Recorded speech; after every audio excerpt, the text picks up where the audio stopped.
Pod Esportes, o seu podcast esportivo, com Breno Beretta e Luiz Ceará. Se liga nesta dica antes de começar o podcast. Você gosta de café? Aqui no sul de Minas Gerais é produzido café da Serra da Canastra, com grãos selecionados, 100% arábica e direto das nossas fazendas. Você pode ter o verdadeiro sabor do café gourmet aí, na sua casa ou na sua empresa. Entregamos em todo o Brasil. Então peça já pelo site cafedaserradacanastra.com.br. Sabor suave e qualidade total. Agora, o Pod Esportes já vai começar.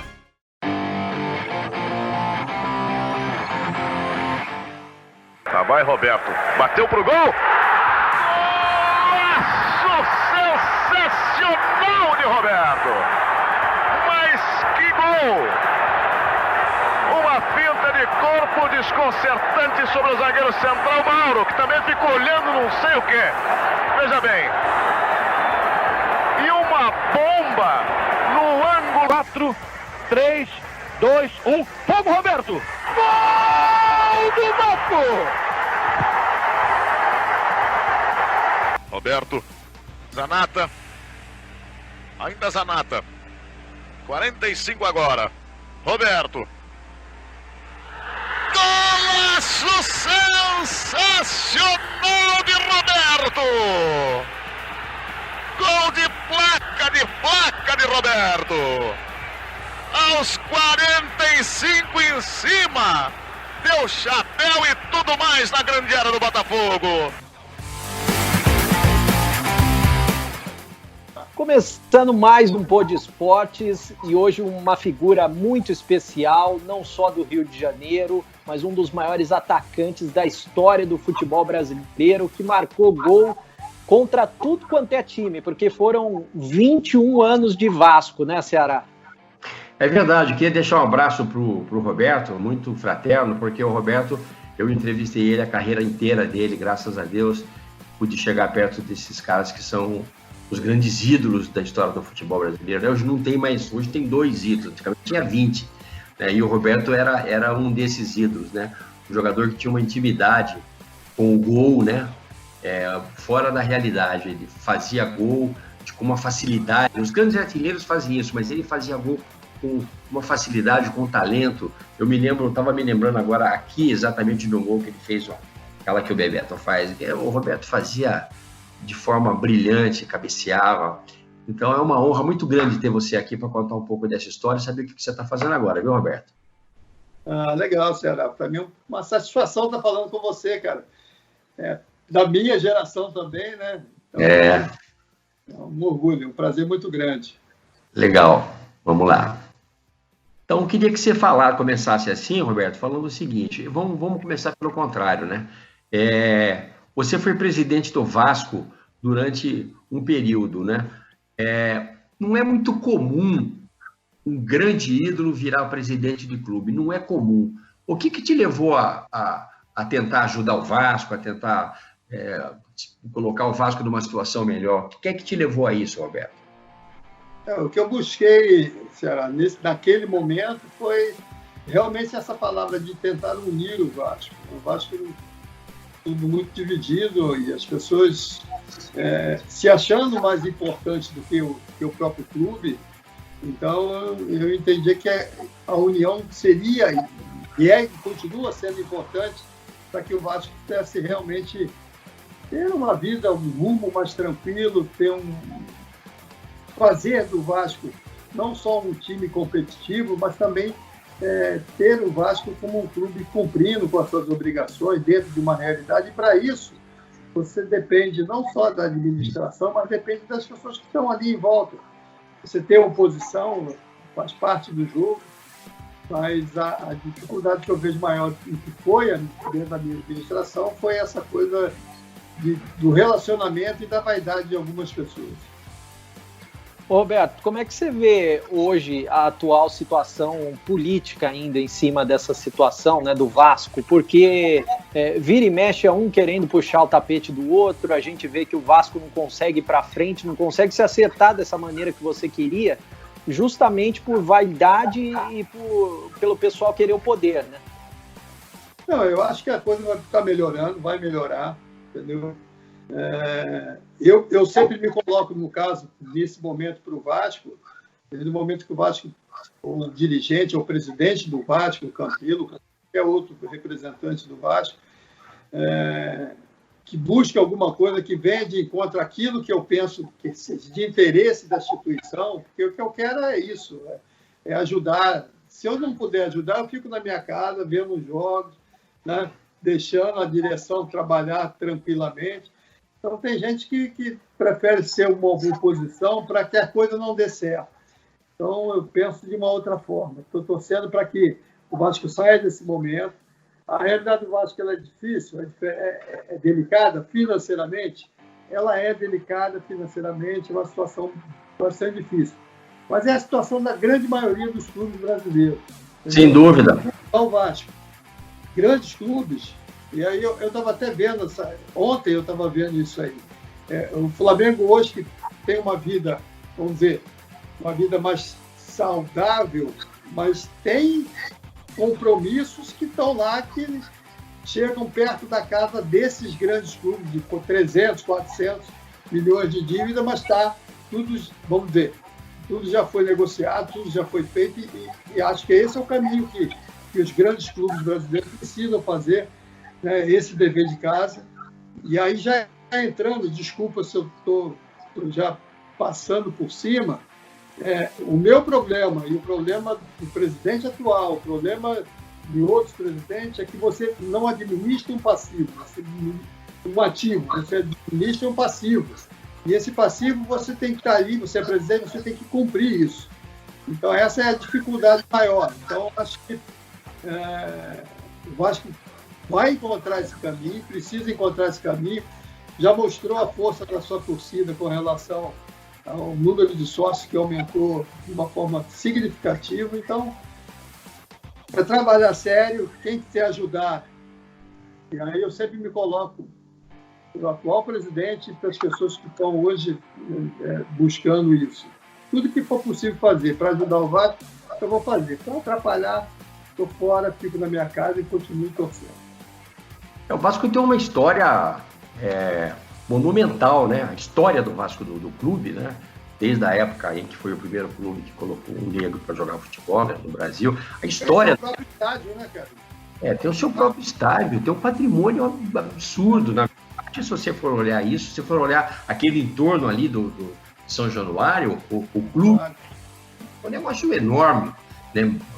Então, o Vasco tem, como outros clubes que, vamos falar, um clube Campinas, a gente fala sempre do Guarani, que tem um patrimônio maravilhoso.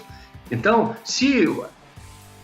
e a torcida do Vasco, eu acho que o cara que juntar isso, Roberto, juntar o torcedor para ajudar, juntar o patrimônio que o clube tem, conseguir trazer, você vê essa última geração do Vasco, da base do Vasco, excelente jogadores.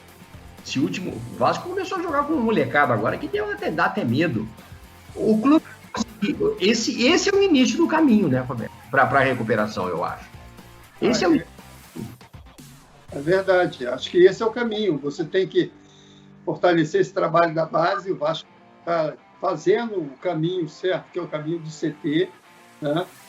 Então, trabalhando em cima disso, você pode sim, como já vem fazendo, tendo revelações, jogadores dentro da competição, nesse campeonato, já em outros campeonatos. E eu acho que esse é o caminho para que você não só forme jogadores para a própria equipe, mas também para negociar alguns jogadores para que o clube possa cumprir essas obrigações, pagar, né, a quem deve e a quem de direito, e com isso se fazer uma equipe competitiva, uma equipe forte. Então, eu acho que são componentes importantes e que passam por isso. Uma boa administração, ela não basta ter só a parte financeira, ela tem que também buscar fazer uma equipe competitiva, uma equipe vencedora, para que o torcedor, mais do que nunca, possa estar junto, apoiando, incentivando, e com isso,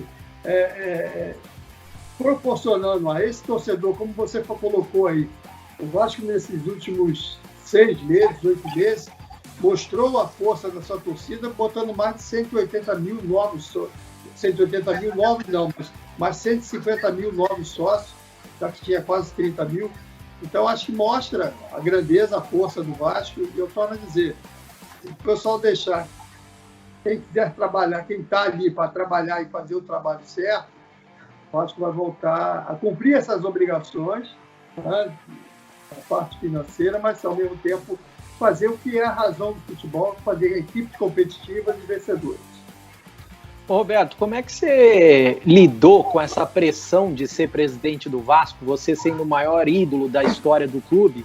Até porque hoje o torcedor não tem muita paciência, né? Perdeu 1, 2, 3 jogos, está ali próximo do rebaixamento, o torcedor não quer saber se é o principal ídolo da história do clube, tudo que você fez pelo clube, né, que é muito maior do que tudo isso aí, mas como é que você lidou com essa pressão e também como é que você lidou com a pressão do Eurico, por exemplo, que era vivo na época e queria o cargo de volta, né?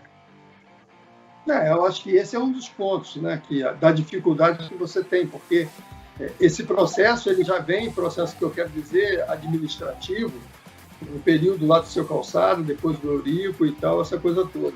E as pessoas que fazem, vamos dizer, a composição do conselho do Vasco são 300 conselheiros, 150 natos e 150 dentro das eleições que acontecem, a chapa vencedora faz 20, 120 e a perdedora faz 30.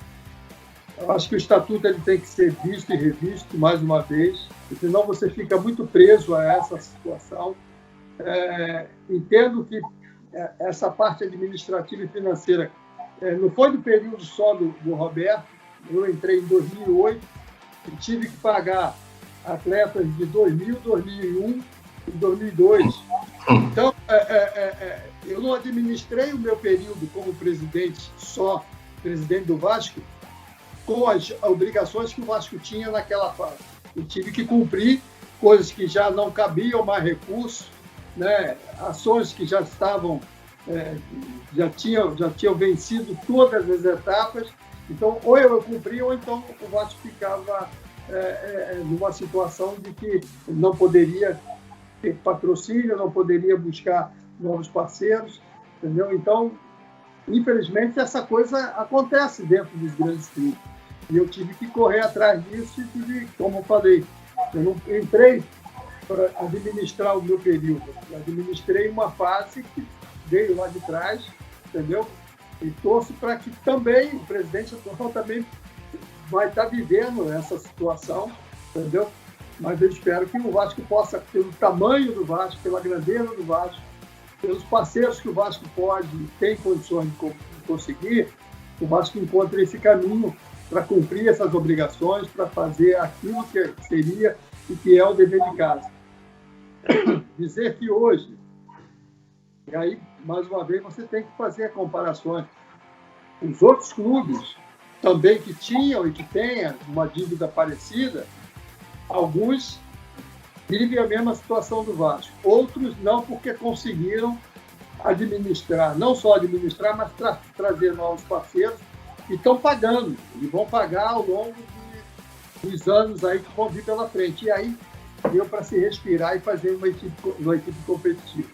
Então, dado por exemplo, eu entrei em 2008, 2009 eu tinha 9, 10 jogadores, aí tive que pagar Júnior Baiano, Viola, Euler, Donizete, Edmundo, jogadores que estavam no Vasco, que tinham jogado no Vasco, até jogadores olímpicos, né, de basquete, de vôlei. Então, tudo isso tirou da receita que seria, vamos dizer, direto para o futebol, daquilo que seria para o futebol, e esses compromissos tinham que ser honrados, tinham que ser cumpridos. Então, nós conseguimos fazer um time competitivo já no segundo momento, foi em 2011, onde o Vasco conseguiu a Copa do Brasil, conseguiu chegar à final, semifinal do Campeonato Brasileiro, e aí não vou entrar no mérito porquê, como foi, deixou de ser, né? Mas e também com relação até à própria Libertadores.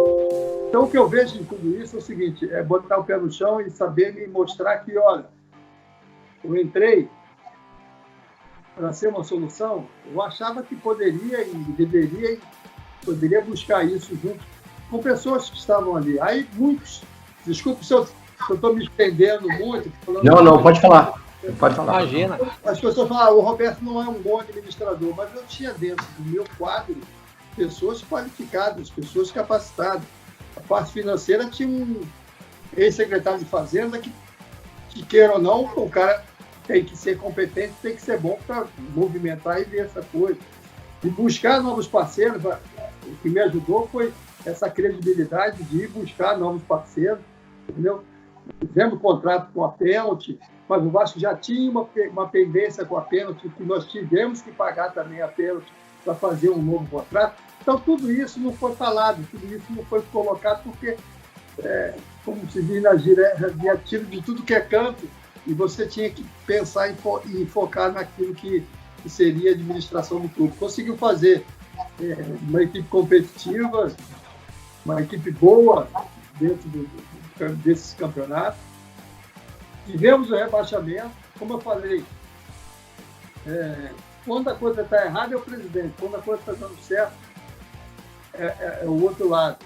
Mas eu assumo isso, eu acho que nós tivemos essa dificuldade nesse primeiro momento, mas depois o Vasco começou a ter uma vida melhor e foi uma equipe que fez um campeonato brasileiro, carioca,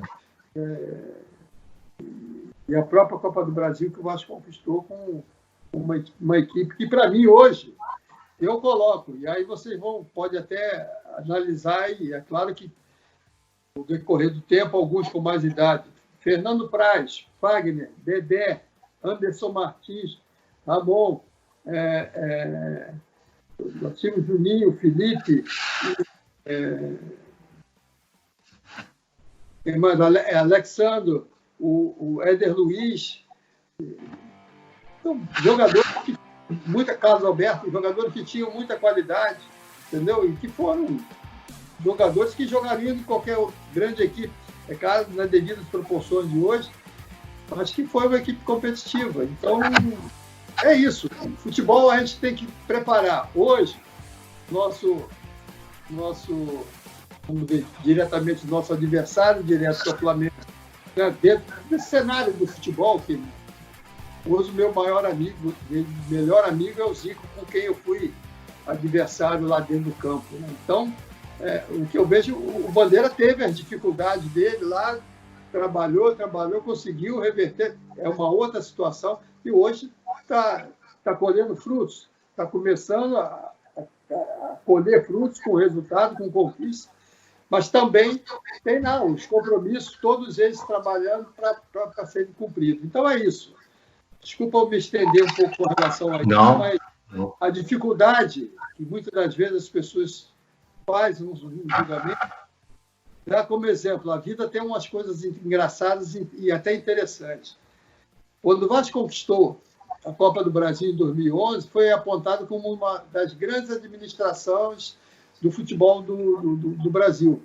O Vasco foi apontado como um clube que fez uma boa administração e que muitas das vezes você sofre 1 ano, 2, 3, 4, mas Ceará, voltando e respondendo a vocês, eu só me arrependo de uma coisa, não ter saído no primeiro mandato, entendeu? Porque eu acho que as pessoas não queriam, e aí eu posso dizer, as pessoas não queriam ajudar o Vasco, as pessoas queriam diretamente ir contra uma situação de um ex-atleta de estar à frente de um ídolo, que está à frente do clube, mas que sempre buscou, não só dentro do campo, mas fora dele, honrar o nome do Vasco. É importante que você fale isso, Roberto. Aqui a gente não tem nenhum problema de horário. É importante que você fale isso, porque isso, evidente, esse negócio de podcast hoje é uma coisa moderna para mim também. Só que todo mundo quer ouvir isso. E o cara pode levar de madrugada, de manhã, a hora que ele quiser. Não é uma coisa que vai para o ar e fica lá. E sempre foi importante que você falasse isso. Eu só queria me remeter agora ao Roberto Dinamite, um moleque que queria jogar futebol. Como é que você chegou no Vasco, Roberto? Cara, eu cheguei no Vasco no final de 70, 1970, nas categorias de base, no Infanto Juvenil. E fiquei praticamente 3 meses no Infantos. E logo depois fui para a equipe juvenil, que hoje é considerada a equipe de júnior, né, das equipes. Então, joguei em 71, lá no juvenil, fui campeão, fui artilheiro da competição, e aí começou até aquele, não digo duelo, mas o confronto, Roberto, Zico no Flamengo, e o Vasco foi campeão em 71, o Flamengo em 72, nas categorias de base. E aí começamos a jogar na equipe principal, a entrar num jogo ou outro.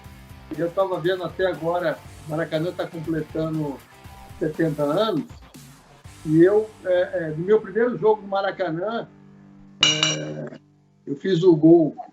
Eu fiz um gol contra o Inter, e desse gol surgiu o apelido Dinamite, porque muita gente não sabe o porquê Dinamite. Porque Dinamite.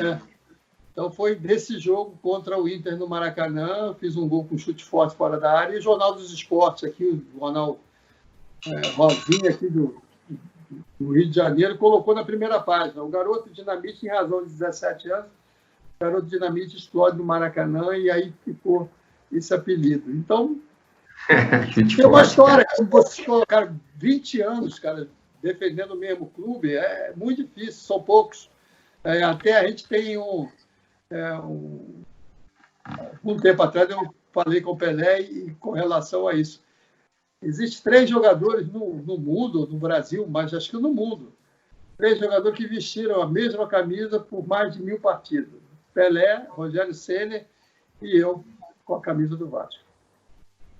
Roberto, como é que era a sua relação com a torcida do Vasco desde o início, né? Quando que efetivamente você se tornou o grande ídolo da torcida do Vasco, que você não podia sair na rua, que o pessoal te abordava? Quando que foi aquele momento do start para você se tornar esse grande ídolo? Cara, eu acho que foram etapas, né? Como eu falei, em 71, 72, já entrava no profissional, já surgiu o apelido Dinamite. E lembro que em 73, porque a gente tem, eu não sou, não é ser saudosista, mas eu acho que existe uma diferença da nossa geração para essa geração, até com relação, você é bem mais novo do que o próprio Ceará, então, mas existe uma relação até de Ceará diferente, né, de nós jogadores com a imprensa daquela época, né? Totalmente. 70 para agora. Agora o cara te liga ou fala alguma coisa e tal. Na época era um contato mais direto, né? Então eu lembro assim, e eu sou, quando eu digo sou saudosista, mas eu lembro das coisas boas, claro, coisas ruins, mas também procuro colocar com destaque essa coisa boa. Eu lembro que meu jogo em 73, o jogo contra o Santos, acho que foi 73, 72, desculpa, porque há muito tempo, eu fiz um gol de voleio e um gol que o Pelé estava jogando. O Pelé estava nesse jogo. E quando eu fui lá, comemorei com a torcida do Vasco, acho que esse gol foi o gol de empate. Esse jogo nós vencemos 2-1. Esse gol foi o segundo, não me recordo. Quando eu passei pelo Pelé, estou falando isso porque é diferente. Né? Passei pelo Pelé, o Pelé virou para mim e falou assim: pô, parabéns, garoto, belo gol. Olha só, o Pelé falou isso para mim. Isso é mais que dinheiro, né? Eu falei, mas é que tá. Isso para mim tem um valor, um significado muito grande. Diferente que eu vejo hoje, você vai falar com um garoto hoje da base, um garoto que não estou aqui desmerecendo ninguém, mas é diferente essa relação, né? Você mesmo jogador, você olhava e idolatrava os caras que estavam ali. Então, eu falei, pô, Pelé falou isso para mim, cara. E foi o início de tudo, né? E depois eu me tornei titular e fui embora e segui minha carreira. Você tocou no ponto, Roberto, que é muito, muito interessante. E eu converso com meu filho isso, eu conversei já com o Breno isso, né? Hoje, você não consegue chegar perto de nenhum jogador, quanto mais dos caras mais que tem mais, digamos assim, mais famosos. Mas na sua época, e até um pouco mais para frente, na época agora do Sócrates, Casagrande jogava, esse mundo mágico, né? A imprensa fez esse mundo mágico com vocês, porque vocês faziam com a gente esse mundo. A gente tinha acesso a conversar com vocês tranquilamente. É verdade, é verdade. Você não via uma foto de jogador de futebol, nenhuma foto você via o jogador de futebol numa balada com um copo na mão, como você vê hoje. Sabe por quê? Porque os caras não têm mais interesse e nem respeito pelo jogador de futebol, e vice-versa. Nós não. Nós vivíamos uma época dourada com vocês, onde a gente conversava, muitos repórteres, você sabe disso aí no Rio, eram amigos dos jogadores, frequentavam... Muitas das vezes a gente falava alguma coisa que o cara nem sabia dentro do clube, até por ter uma relação de regime, a gente sabia que o cara iria colocar aquilo que você estava falando, estava conversando. Não é criticando, não. Então, acho que era muito legal, era muito boa. E isso fez com que você nascesse essa idolatria que tinha na época. Um Roberto Dinamite, um Zico, lá, posteriormente até ainda existiu com o Romário, existiu com o Fenômeno, hoje acabou. Hoje você não fala mais, entende?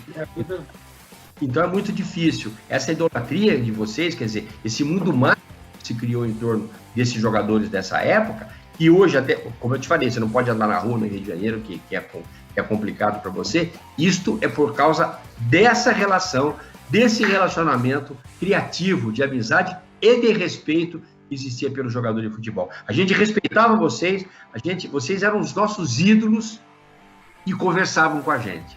Aquilo que você falou do Pelé. E quando tinha que falar alguma coisa de crítica, também se colocava de uma forma bastante clara e consciente. Então é muito legal. Porque vocês sabiam que era verdade, que era verdadeiro. Né? O Flávio é sobre o Breno. A gente criticava os caras e era verdade. Os caras entendiam. Né? E isso que vocês estão falando, eu que comecei bem depois, em 2003, a trabalhar no jornalismo esportivo, eu já senti até uma mudança de 2003, por exemplo, para cá, já mudou muito, né? Hoje, um jogador, para você chegar nele, ele tem 3, 4 assessores, tem uma empresa toda envolvida. Hoje não tem mais a entrevista individual, né? Tudo entrevista coletiva nos clubes. E antes, até o Ceará entrava dentro do vestiário. O Dinamite já deve ter recebido o jogador muito dentro do vestiário e poderia falar qualquer coisa lá dentro que não iria sair dali. Né? Normal. Você sabe que... Ô, Roberto, quem foi seu maior marcador? Eu joguei contra a gente pra caramba, né? Muita gente. Mas tem aquele cara que era o encardido, né? Sei lá, cara. É difícil falar um grande... Joguei contra grandes zagueiros e tal. Meu Deus, é difícil. Mas eu vou fazer um jogo aí com vocês. Um dos caras assim que eu achava que ele era um baita zagueiro, porque além de ter uma característica de ser um cara que fazia antecipação bem e tal, esse negócio todo, mas que era um jogador que sabia jogar. O Luiz Pereira. Luizão, né? O Luizão, ele tinha isso, tinha essa facilidade de antecipar. E para mim, a maior dificuldade que eu encontrava é quando você tinha um zagueiro que fazia isso, que antecipava. Como o Ricardo Gomes também, no Flamengo, Moser no Fluminense, o Moser no Flamengo, o Rodinelli. O próprio Amaral, o grande Amaral, quarto zagueiro. O próprio Amaral, tem jogadores que você olha que é mais técnico, né? E tem um cara que chega junto. Então você tem duas situações. O cara que deixa você dominar, mas tecnicamente ele às vezes antecipa. E tem um cara que é mais durão e chega junto, que dá porrada, fala, puxa tua camisa e tal. Mas eu vejo isso aí. Eu vejo, acho que a dificuldade que eu tinha maior é quando você tinha um zagueiro mais técnico, um zagueiro que sabia antecipar, que sabia o tempo da bola. Então essa era a dificuldade maior, porque quando eu pegava esse zagueiro, e mesmo que jogando bem, tecnicamente era bom, mas gostava de dar uma desculpa usar o termo, uma porradazinha de vez em quando e tal. Então Mas, olha, eu, sinceramente, depois que encerrei minha carreira, eu falo com todos eles quando eu encontro. Claro que não são todos, mas quando eu encontro eu falo numa boa. Eu lembro, assim, do zagueiro que eu joguei muitas vezes aqui no Maracanã, o Moser. O Moser era um zagueiro que a gente não, dentro do campo, a gente não se topava muito e tal, olhava. E depois nós fomos para uma seleção, vocês devem. Uma seleção que teve lá em Imbu, interior de São Paulo, seleção brasileira. Não tem no interior de São Paulo, é em Imbu. De Márcia? No Imbu. Imbu uma cidadezinha, um bairro. É uma cidade, Imbu. É perto de São Paulo, colado de São Paulo. Isso. E aí nós fomos juntos para essa seleção e o Mozo estava junto, o Mozo, Leandro e tal, esse negócio tudo. E aí criamos uma amizade. Para tu ver como é que são as coisas do futebol. Criamos uma amizade. Aí veio o primeiro Vasco Flamengo, ele me deu uma porrada, eu caí, fui falar com ele. Pô, Roberto reclama muito e tal, não sei o quê. Na segunda eu fui dominar a bola, ele me deu o que a gente chama de agulhada, né? Aquela cara bica a bola e entre as pernas da gente. Aí eu caí, fui falar com ele, porra, não força, não sei o quê, não reclama não sei o quê. Falando, eu vou te... Falei, então tá bom, meu amigo, acabou, esquece a amizade, vamos pro pau, vamos pro jogo. Só que tem isso, cara, tem essas coisas assim que são muito legais, viu? E o Moser era marrento, né? O Moser era marrento, o Moser, né? Marra, dentro do campo ele era um cão. Mas era um grande jogador, hein? Era um grande jogador. Meu grande amigo. Pô, hoje eu encontro, pra tu ver, hoje aonde eu encontro o Moser, pô, ele vem me abraçar e tal, a gente brinca, ele me sacaneava, até falava... Tem umas coisas que acontecem dentro do campo que o torcedor, nem o repórter tem noção com relação a isso, né? Então, tem uma passagem do Moser que a gente brincava já na seleção, começamos a criar amizade, 20 dias, porra, lá no Imbu, treinando e tal. Começamos a brincar e tal, falando com o outro, aí ele virou para mim e falou, chegou perto de mim e falou assim, porra, e aí, esse peitinho aí, como é que tá? Aí, falei, porra, o que tem meu peito? Pô, não, esse peito aí e tal, não sei o que, o peito tá caído e tal. Aí eu, brincando, falava, porra, aí, esse peito aqui é fogo, para não falar da coisa, esse peito aqui é fogo, irmão. A bola bate aqui e fica, você sabe que fica. Pô, então, isso foi para dentro do campo também, cara, sabe, um negócio assim, mas na hora do vamos ver, a gente jogava sério, buscava, mas já com muito mais respeito um pelo outro. Ô Roberto, dentro de campo, quem que foi o seu principal parceiro no Vasco? Que você acredita que colou, casou bem, um meia, um atacante? Cara, o futebol tem umas coisas assim interessantes, né, com relação a isso. Fala assim, se eu for voltar no tempo, porque também joguei com tanta gente, cara. Então, lá dos anos 70, teve o Ademir, um meia, que foi um jogador. Cara, eu joguei com Arthurzinho, joguei com Guina, joguei com a Mauri, joguei com mais quem? Aí depois já comecei a jogar numa função, joguei com o Paulinho, que era aí de Piracicaba, parece, o Paulinho que foi. O Paulinho de Piracicaba. Foi artilheiro do Vasco também, no período. Depois joguei com o Romário. Eu costumo brincar e falar o seguinte, não foi eu que joguei com o Romário jogou comigo, né? Porque o Romário estava começando e eu já estava ensinando, foi quase uma carreira, foi 86, 87. Então, jogamos juntos. Mas, por incrível que pareça, o jogador que eu fiz mais gols jogando ao lado foi o Mauri, que foi um jogador que veio do Volta Redonda, veio para o Vasco. Nós jogamos, ele era um meia de ligação. Não era o cara que metia a bola, não, mas ele fazia uma dupla de área e a gente fazia muito gol. O Paulinho também foi um cara com quem eu fiz muitos gols dentro do Vasco, que também era um jogador que dividia essa tarefa. Então, foi por aí. Teve uma temporada que eu fiz aí, quase 70 gols numa temporada. Acho que foi uma média muito boa. Ô, Roberto, Oi. o maior time do Vasco que você jogou, o que você se lembra que foi esse time é o time que eu guardei na memória, o time onde eu joguei mais, por exemplo. Você tem isso, não? Eu tenho times que eu joguei assim no Vasco, que eu, além de ter equipes assim, com jogadores que o time encaixava, né? O time era muito bom, a gente conhecia um ou outro, e, não sei, mas eu joguei em 2 times que eu considerei assim, muito bons do Vasco, para mim, em particular. Foi o time de 76, 77 e o time de 86, 87. Então, o time de 76, 77 era Mazzaropi, Orlando, Abel, Geraldo, Marco Antônio, Zé Mário, Zanato, Dirceu, Lucim, Roberto e Ramon. O Ramon veio até do Santa Cruz. Porra, esse time, acho que foi o time buscar uma estatística do Vasco, acho que foi o time que fez mais gols dentro do campeonato. Fomos, acho que, campeões invictos de um turno. E acho que só perdemos um jogo no campeonato. Pô, o time era com Orlando Fantoni, Titi Fantoni, mas o time era top de música, entendeu? O time era brincadeira. Pô, mas que zaga é essa, hein? Que zaga, hein? Abelão começando, cheio de vontade, cheio de disposição.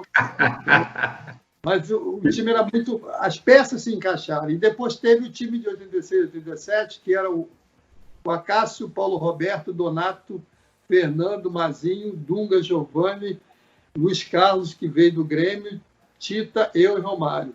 Esse era bom também, hein? Pô, bom, era brincadeira. E aí foi um período assim que o Romário já estava voando, né? Já estava em estado de graça, aquele jogador com a explosão que tinha.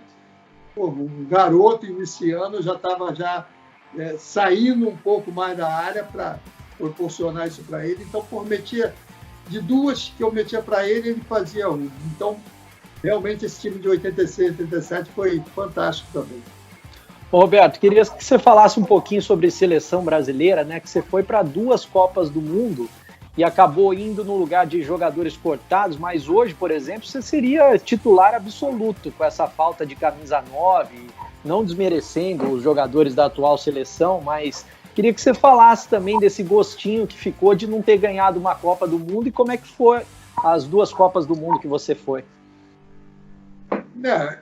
Eu vejo o seguinte, acho que a minha geração teve muitos jogadores da minha posição, os caras muito talentosos.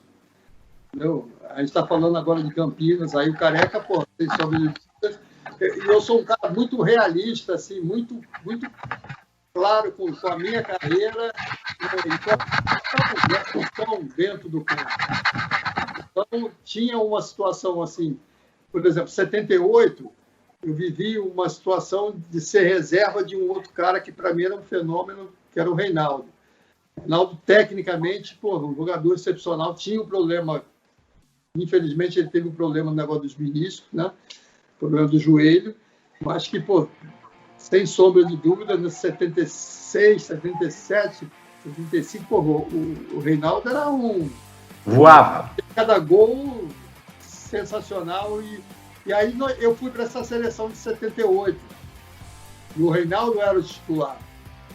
O Reinaldo era titular e eu estava na função de reserva ali, mas até numa função de não ser tão aproveitado naquele primeiro momento pelo Coutinho. Eu lembro que teve os 2 primeiros jogos, eu nem fiquei no banco. Ele optou, na época, pelo Jorge Mendonça. Eu e o Jorge, para tu ver, os 2 jogadores da posição eram o Reinaldo e o Zico. E a gente estava numa outra, como reserva, era eu e o Jorge Mendonça, e tinham outros jogadores também nesse setor. Não sei se o Renato estava, acho que o Renato que era do Guarani, acho que o Renato também estava nessa seleção aí. O Renato Permucho, né? Permucho. E aí, o que aconteceu? O Reinaldo sentiu um pouco o joelho, porque no campo pesado, principalmente nessa Copa da Argentina. E aí eu entrei no terceiro jogo, aí já fiquei até o final, né? Consegui fazer gols, fiz o gol que classificou para outra fase, e aí teve aquela Copa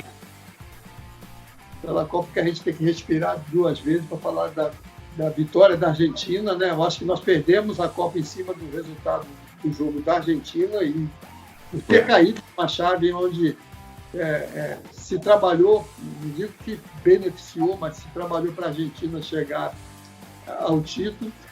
Isso foi claro, né? Isso ficou muito claro já. Principalmente o jogo, o jogo contra o Peru, porque você que vive essa coisa e sabe, o regulamento mostrava que os 2 jogos seriam no mesmo horário, né? Brasil e Polônia e Argentina e Peru. Então, que o nosso jogo foi às 16 e o jogo da Argentina passou para 18, porque nós tínhamos o mesmo número de pontos e ia ser decidido, caso o Brasil vencesse e a Argentina vencesse, ia ser decidido no saldo de gols. E foi o que aconteceu. Nós vencemos 3-1 da Polônia, tínhamos um saldo de 5 e a Argentina conseguiu fazer 6 em cima da equipe do Peru, e aí nós perdemos o direito de chegar à final nessa Copa de 78. 82... Essa foi uma das maiores vergonhas do futebol, né? É verdade. Por quê? Absurdo, né, cara? Foi vergonhoso por um motivo simples, porque na época se desconfiou, até porque a Argentina vivia uma ditadura, precisavam ganhar de qualquer jeito, porque era essa história. A Copa foi como você disse, posteriormente a história mostrou que a Argentina, aquele jogo estava absolutamente armado, né? Não tinha outra palavra para dizer, né? E ficou provado. E aí veio 82. 82 eu não estava assim, nos planos do Tele, e aí, como eu falei, eu entendo essa situação na cabeça do técnico, ele tem as opções, ele tem as escolhas, ele tem as preferências, e aí você tem que respeitar isso.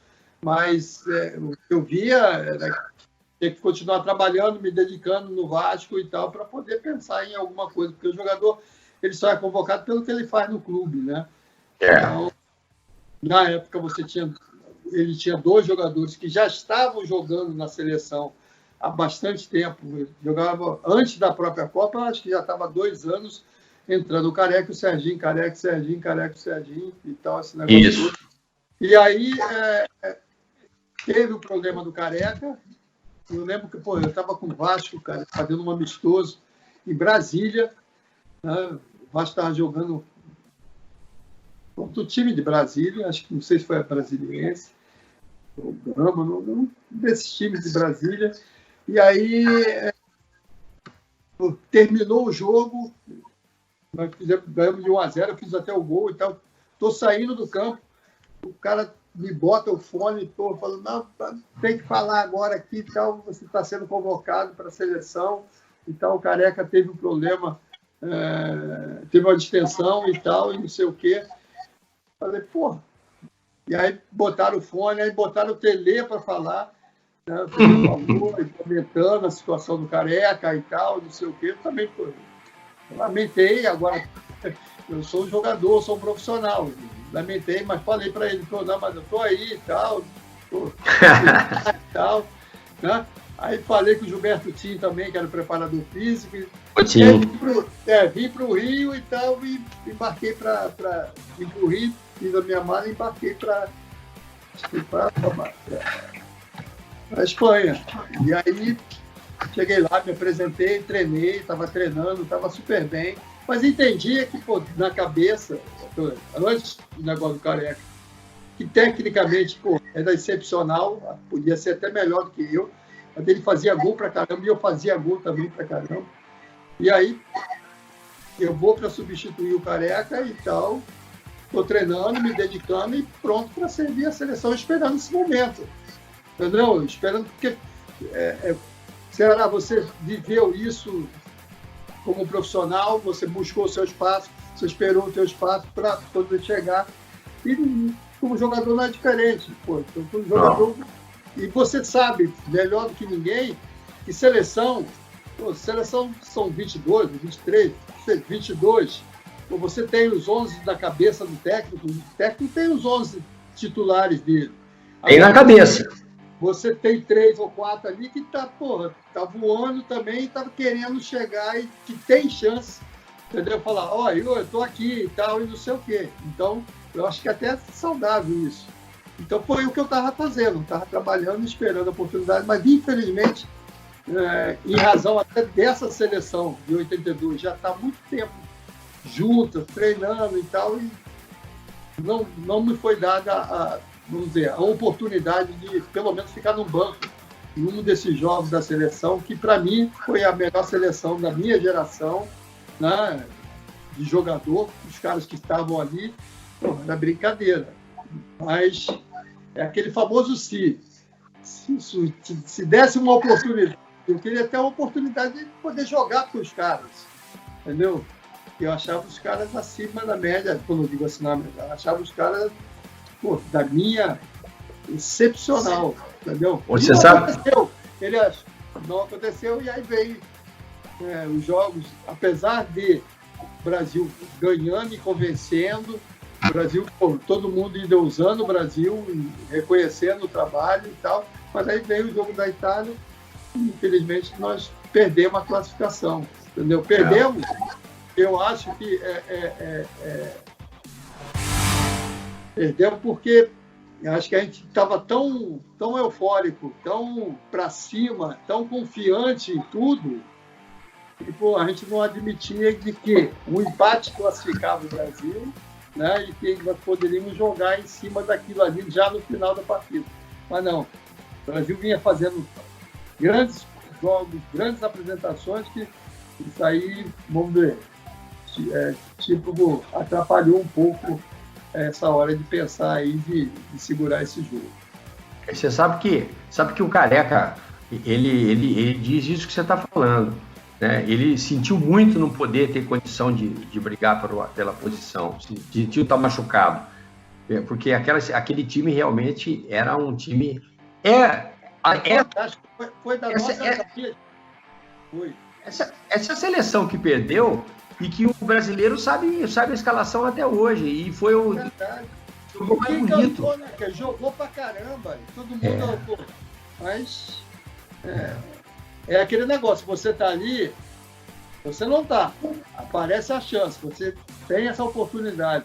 Eu falo isso, assim, você tem, qual foi a tua maior decepção profissional, não pessoal, mas profissional, de não ter jogado com aquela seleção, de não ter entrado pelo menos uma partida, de ter entrado pelo menos 45 minutos para jogar com aquela seleção que, para mim, era tudo de bom, entendeu? E realmente não ganhou. Uma coisa da vida. É aquela história de não ganhar, mas levar, né? Levou o título de melhor time da história, né? A mesma coisa de 78. Não ganhou. Porra, isso não vale... Porra, desculpa. Não vale nada. Não vale nada. Pô, agora é campeão moral. Porra, campeão moral. Isso é história, né? Pô. Isso ficou pra história. Realmente, em 82, a seleção era fantástica. Os caras...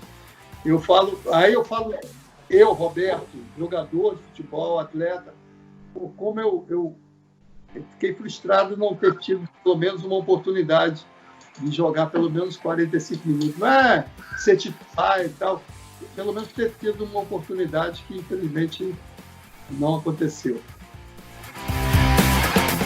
Ô, Roberto, para eu encerrar aqui a minha parte, porque eu acho que a gente conversou, está muito legal, 3 horas aqui, mas o que eu queria que você falasse um pouquinho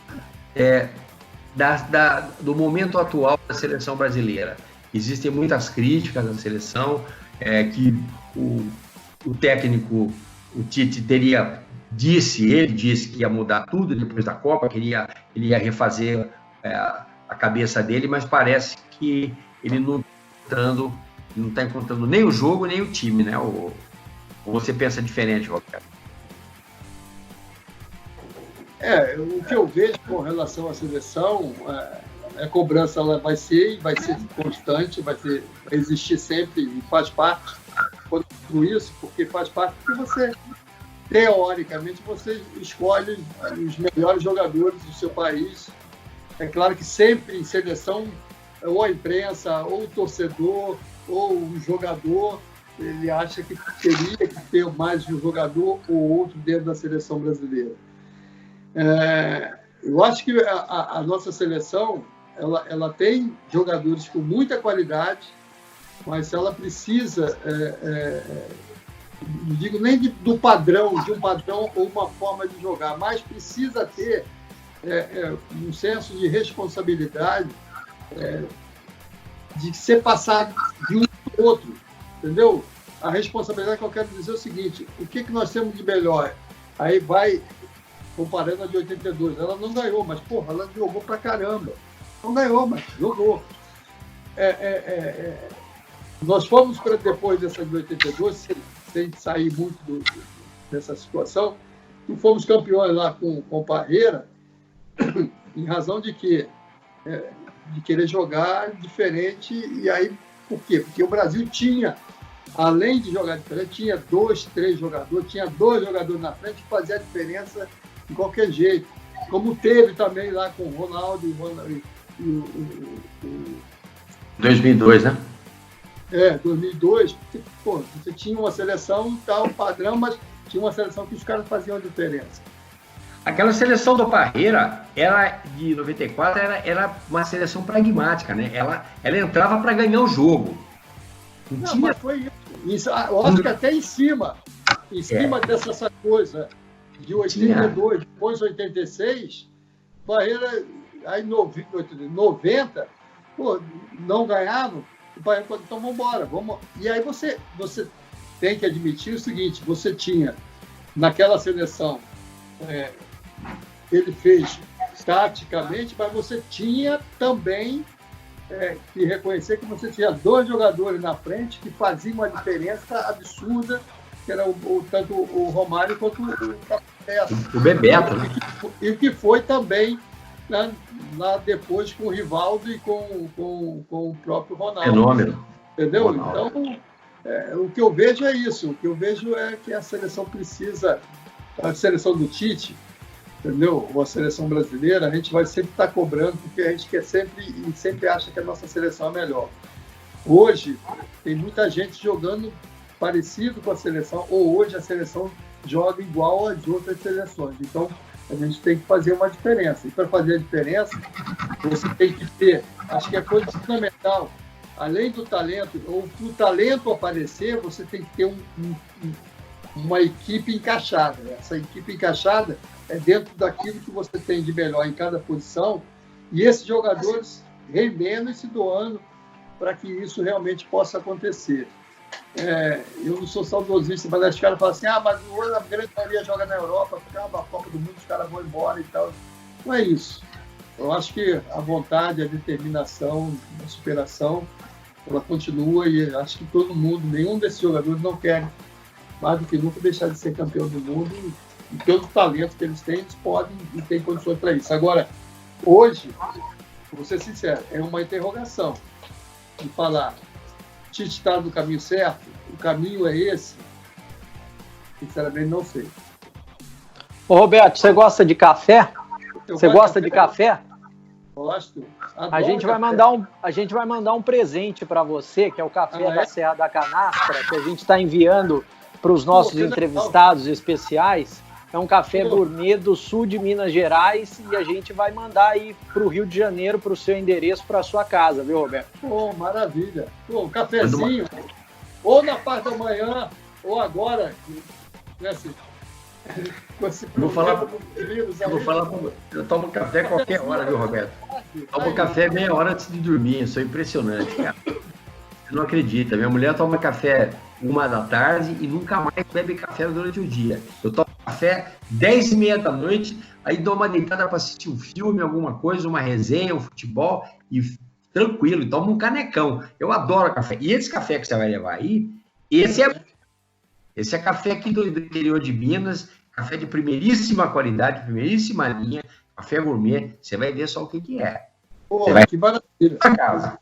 Mas esse negócio do café, o negócio do café é psicológico, cara. Tem gente que toma um café de manhã cedo e não dorme direito à noite.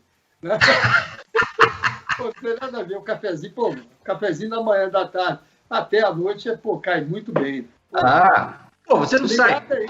Obrigado. Pô, você não sai da. Você vai jantar à noite, vai. Vamos falar. Você pega a sua esposa, seus filhos e tal, você vai jantar à noite no restaurante. Chega no restaurante umas 8h30, 9 horas, aí fica lá 1h, 1h30, já são quase 10 da noite ou 10 da noite. Acabou a janta e tal. Você não toma um cafezinho, pô? Com certeza. Com certeza. Sabe, né? Pô, terminou meia-noite, 1h, toma um cafezinho. Pô, aí depois toma uma outra coisa. Vai dormir tranquilo. Porra!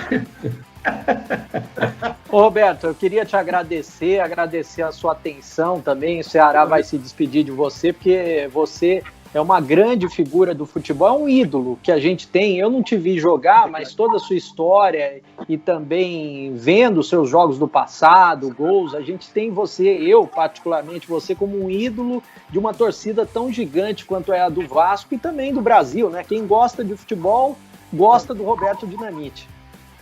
Obrigado pelo carinho. Eu sou um cara privilegiado, né? Porque eu vi esses caras jogarem.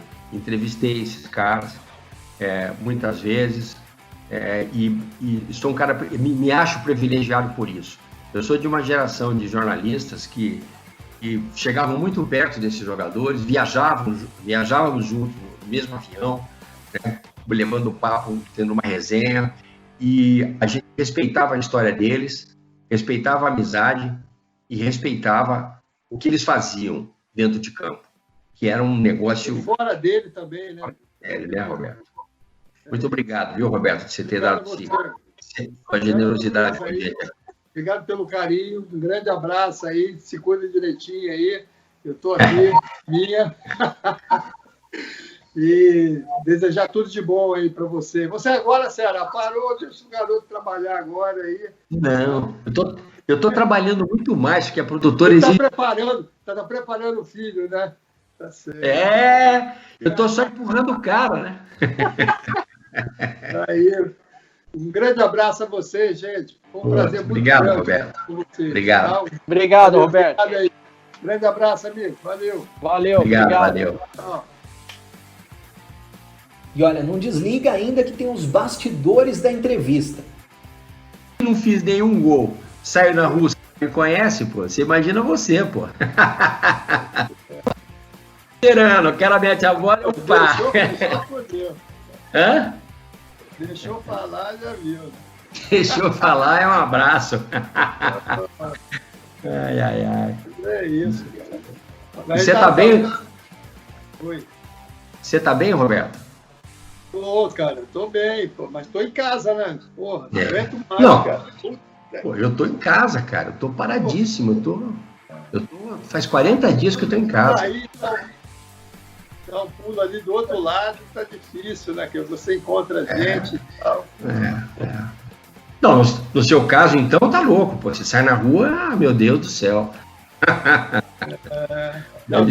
Pensei que ia me sacanear falar do meu caso, já com 60 cacetadas. Aí já... Que é isso, cara? Ô, Roberto, eu que não fiz nenhum gol, saio na rua, me conhece, pô? Você imagina você, pô. Pô, não fiz gol nenhum, cara, nunca empurrei pra dentro. Você deitou no Maracanã, pô? Quero ver você na rua, fica louco. É que eu falo, aqui em Campinas mora o Careca, mora o Zenon, mora uma turma boa, o César, zagueiro, e aí eu encontro sempre com esse pessoal, é muito amigo meu, então a gente vê os caras vêm aqui em casa, faz uma resenha, toca um negócio aqui no fundo do quintal, aí a gente faz uma carninha, bebe uma cerveja, Zenon canta, tal, aí o Juninho mora aí também, o Juninho, zagueiro? Mora, eu não sei se ele mora em Campinas, mas eu acho que mora em Campinas, o Juninho, Breno? Em Ribeirão. Ele mora em Ribeirão. Pô, Ribeirão é longe pra cá. Daqui é longe. Mas o Juninho também, tô sempre conversando com ele e tal. Agora, o lance é que esses caras, eles ainda vêm no fundo do quintal na minha casa ou no fundo de um amigo, porque não pode andar na rua, cara. É verdade, tem que tomar uma cervejinha tranquilo, comer uma carnezinha, tem que... Não tem jeito.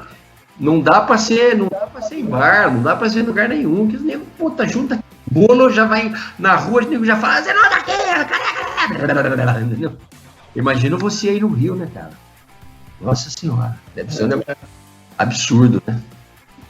Não, mas agora tá tranquilo, a gente tô ficando em casa, não tem como, né, mas realmente, vai aqui, vai ali, fala, a pessoa te conhece. Eu me lembro quando você estava, aí eu estava na Ativa, ainda estava na Bandeirantes, trabalhando lá com o pessoal, com o Luciano. Você era presidente do Vasco, e um dia o Vasco veio jogar aqui no Morumbi, até eu fiz uma entrevista com você ao vivo e tal. Quando você chegou o time do Vasco, chegou no ônibus e você chegou também. Cara, ninguém olhou para nenhum jogador. A imprensa voou que nem parecia uma carniça. Foi todo mundo em cima de você, cara. Eu falei, puta que pariu. Ô, Roberto, cara, presidente do Vasco não joga bola, os caras não estão nem olhando pro jogador.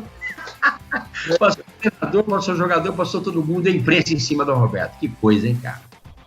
É uma história... mas é legal, essa coisa... Eu vejo essa coisa bem, não tem esse problema, não. Falo com todo mundo, numa boa. Você falou, mas o que eu quero dizer é que é impressionante como alguns ídolos ficam para sempre, né, cara? Uma coisa que fica para sempre. E eu imagino que não é só torcedor do Vasco com você, não deve ser torcedor de tudo que é time, né? É verdade. Porra, enquanto torcedor dos outros times, os caras vêm logo para... Joga essas letras ali, pô, você fazia gol com a gente e tal. É isso aí. E tal, Ô, Brenão, vambora? Vamos começar, então. Vambora, então. O rapaz tá te esperando aí. Vamos lá. Pod Esportes, o seu podcast esportivo, com Breno Beretta e Luiz Ceará.